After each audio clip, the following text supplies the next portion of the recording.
दोस्त तो कई मिलते हैं लेकिन अल्लाह से बेहतरीन दोस्त कोई नहीं।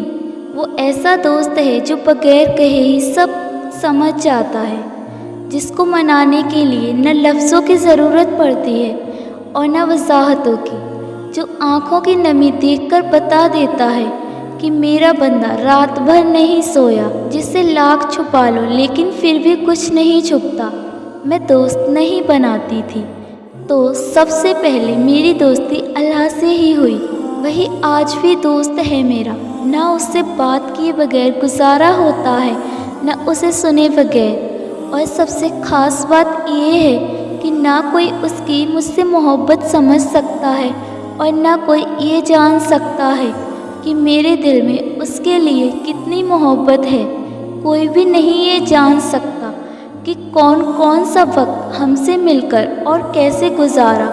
वो ऐसे ही अपनी दोस्ती का पर्दा रखता है, ना अपने बंदे की जज्बात की खुददारी से पर्दा उठाता है, ना ऐब अया होने देता है, न सिसकियों की किसी को खबर होने देता है, न राज किसी को बताता है। बताओ फिर उससे बेहतरीन कोई दोस्त हो सकता है?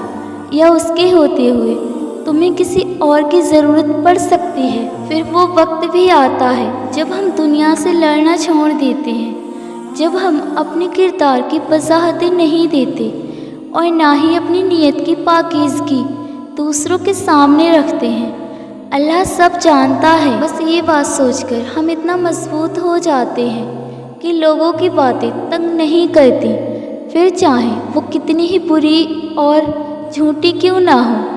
मुझे हमेशा हैरत होती है अपने इर्द गिर्द के लोगों को देखकर, और एक वक्त दिल खौफज़दा भी होता है ये सोचकर कि कैसे लोग खुद को अच्छा साबित करते करते इतना गिर जाते हैं कि वो इंसान भी नहीं रहते।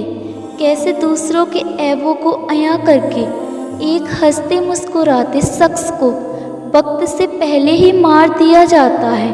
कितने खुद गर्ज होते हैं हम कि ये भी नहीं सोच पाते कि आज जिस दौराहे पे वो शख्स खड़ा है कल हम भी वहाँ हो सकते हैं। नहीं, ये तो हमने सोचा ही नहीं।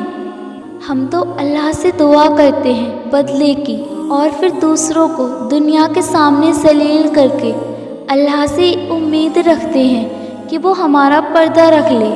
शायद ये लोगों की बातें और दुनिया की ठोकरें ही हमें मजबूत बना देती हैं, इतना मजबूत कि हम अपनी ज़ात पे उठने वाले सवालों का भी जवाब नहीं देते, और शायद जवाब देना भी नहीं चाहिए, क्योंकि कुछ सवालों के जवाब वक्त और अल्लाह देता है।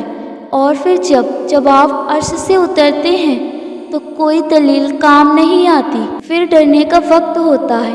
वो रहीम तो है पर उसे डराना भी खूब आता है।